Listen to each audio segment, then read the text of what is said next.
What's up? What's up? What's up? Welcome to another episode of the Two Ninja Kickback. I'm your boy Camo the Mano, kicking it with my man Tone.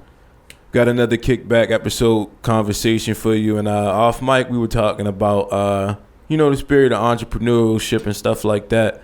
And Tone, he actually we're gonna take it from there. Go ahead, man. Like we were saying earlier, just touching bases on just black excellence. I fucked you up the way I swung it to you, my bad. It's all good. I couldn't get my wording right. Let me light this blunt. Catch up with you. Shit. We was just talking about like just the importance of just like picking up skills and just traits and shit like that. But along the lines of just businesses and all, you feel me? Mm-hmm. Just whenever Tone, like he in a unique situation because he works for his peoples. So I was saying through him, he like kind of get a different side of it. Like me, I watched my grandmother and my peoples, they kind of work for like other people all their life. So it was all about a check and everything like that. Where for Tone, he's a part of that business and his peoples and stuff like that. It's a weird dynamic, I'm sure at times, like, working for your peoples. But how does it like that play out, Tone?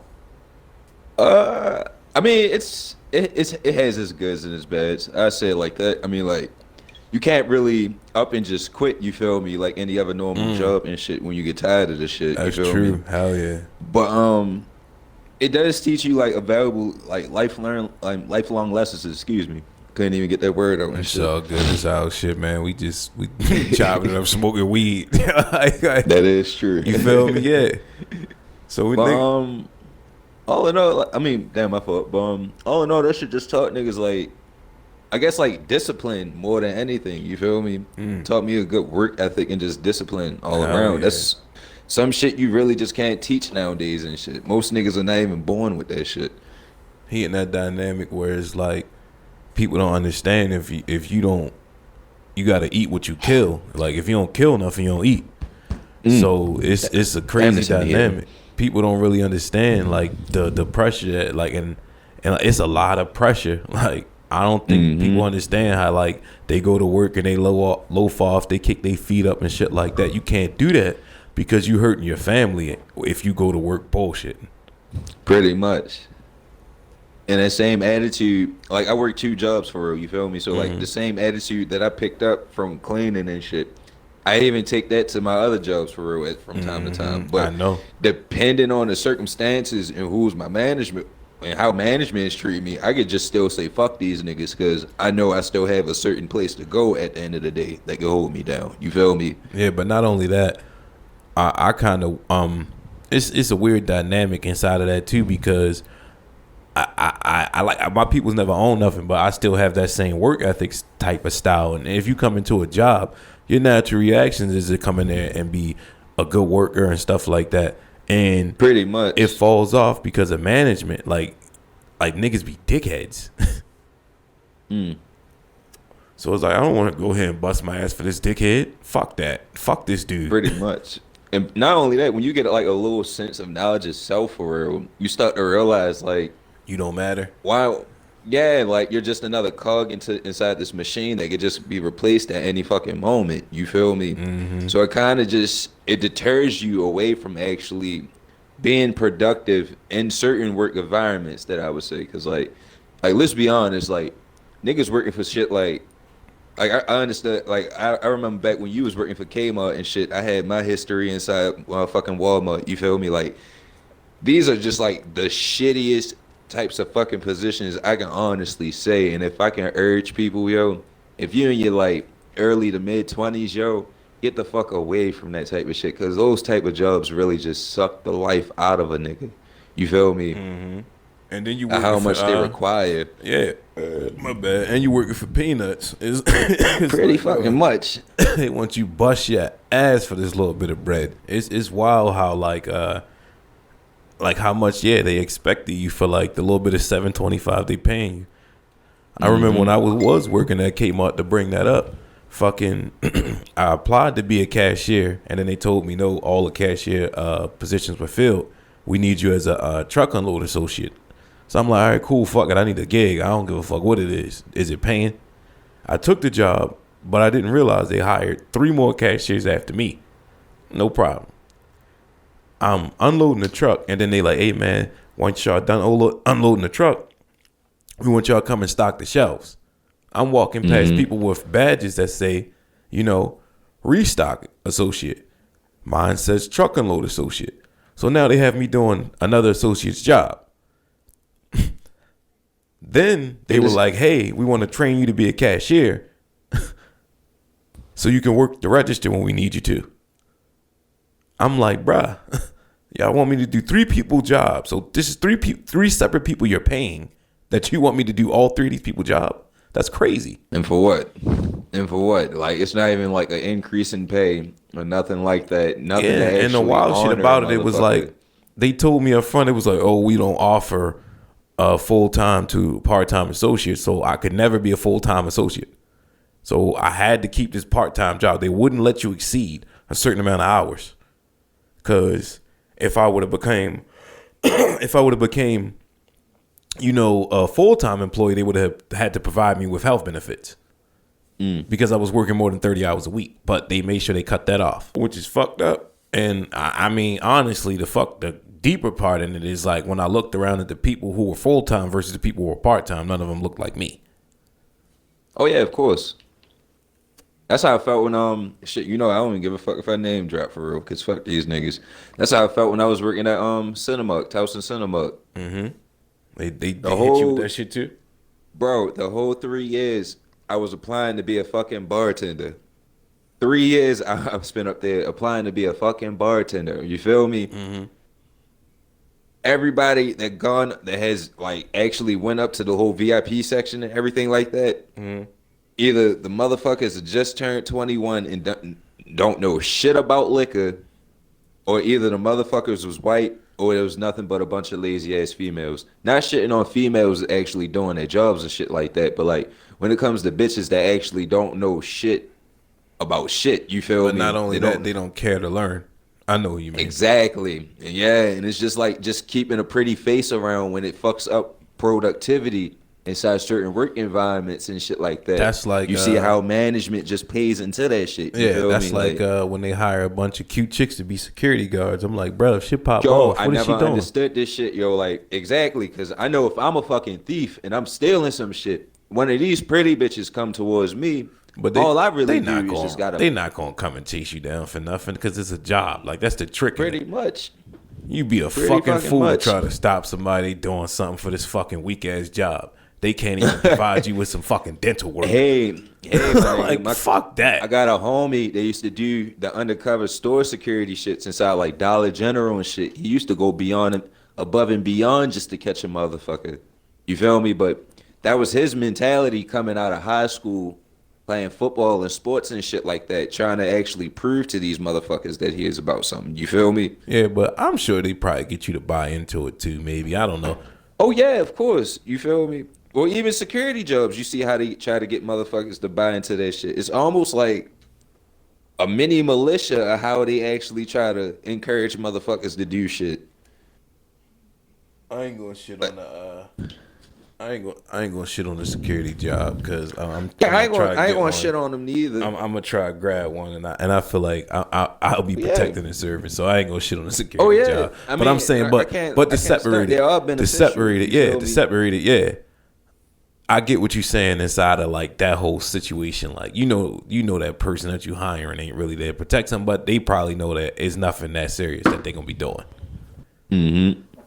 I don't know. I like I said, I've never been a security guard, so we won't shit on that profession that way. But you understand it though. Like it's crazy because somebody like you who has a good work ethic inside of that system, it teaches you I can't thrive through hard work. I got to play the game. Which is unfair because it's like I don't want to be buddy with you. Like I know a better way that this can operate. Why can't you take me like in like I'm gonna get up there and I'm gonna make it happen. I'm gonna be the face of it. I'm gonna show y'all niggas how to bartend. I'm gonna show y'all how to do it. See, and that's the thing when it came down to it. Here's where I felt like the shit was insulting to me because they actually had me training. Future fucking bartenders to go up there, and this shit never dawned on me until like a month and a half later. You feel me? Yeah, that's nuts.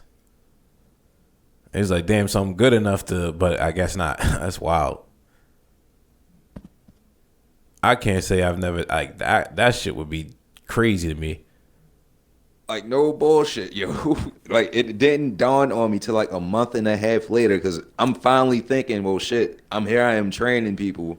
Maybe this may be my shot to actually prove that I can actually work this bar, you feel me? Mm-hmm. But then, thank by the fucking great fucking God, this nigga Dame Dash fucking interview had came through my recommendations on motherfucking YouTube. Fucked And your then head up.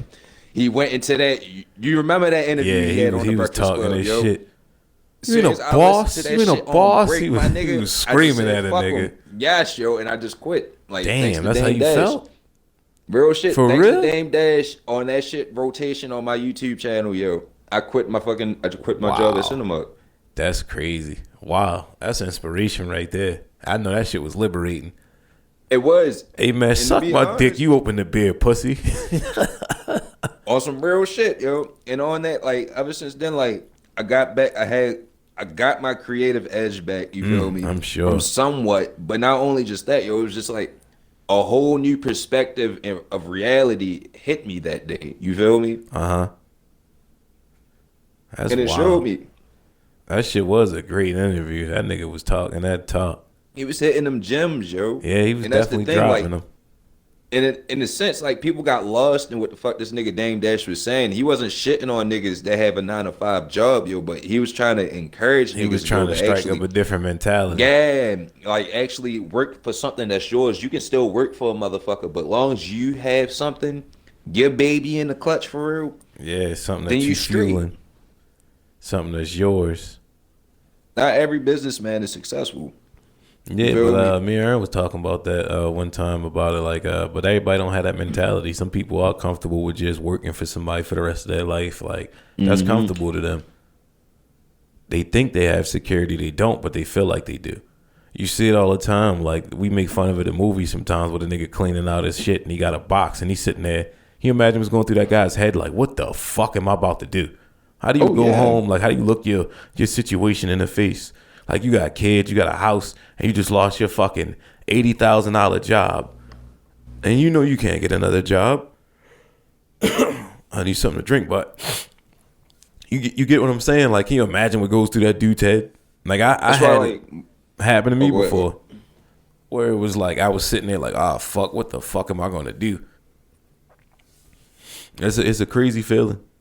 That's why, like, most of them dudes in, like, Wall Street back in, like, when Black Monday first hit and shit. It was killing when Wall themselves. Street crashed in it. Yeah, like, you see shit like that. Niggas losing, like, they were checks and yeah, shit they like were that making on a like regular. 120,000 and shit like that. Like, you never gonna find a job like that, you prick. You feel me? And then, like, as soon as the stock market crashed, some shit that was built off of temporary promises, you feel me? Off of temporary promises just automatically just fails. The whole system just shuts down because one nigga changed the game. You feel me? And you see how that shit affect That's a message not right only there. just one fucking, like, not one city and state, but the fucking world, my nigga. Yeah. Like, niggas in Japan was feeling sick from that shit. Niggas in Germany was feeling sick from that shit. Like, all this shit can literally be taken away from you today, but if you don't have no skills to actually feed yourself, bruh, you're gonna be lost. If a nuclear bomb went off, you could still sell money selling sharpened seashells or some shit if you knew how. My nigga, I'm Like- forging weapons on some real shit. Like, nuclear bomb hit, I at least say, like, due to my creative skills and shit that, like, You just I got a actually creative had as brain. a child. Yeah, you could Yeah. understand stuff different. Like, you process it differently. Like, you could see a stick and you could totally understand how to sharpen it into a weapon. Some people can't My get nigga, that. I made a bow and arrow. No bullshit, yo. I made a bow and arrow out of some stretchy vines and shit in my grandmother's backyard. She had a grape tree and shit. You feel me? Man. So see, she had grapevines talk and nerd shit like talk, that. Yo. Talk, you see, Real you shit. touching my I heart. made a- I remember, look, yo, no, fuck no, look.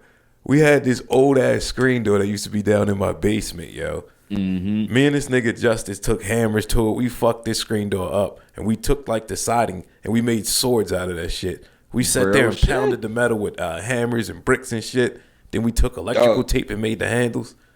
Real shit. and my brain just clicked. It was like, yo, Yeah, I can we really just understood it, make yo. this shit. Yeah, yo, like We and that's sharpened the it thing. and sat there and kept. Man, yo, that shit was able to cut trees down, like not a whole tree, but branches and shit. Them shits was sharp.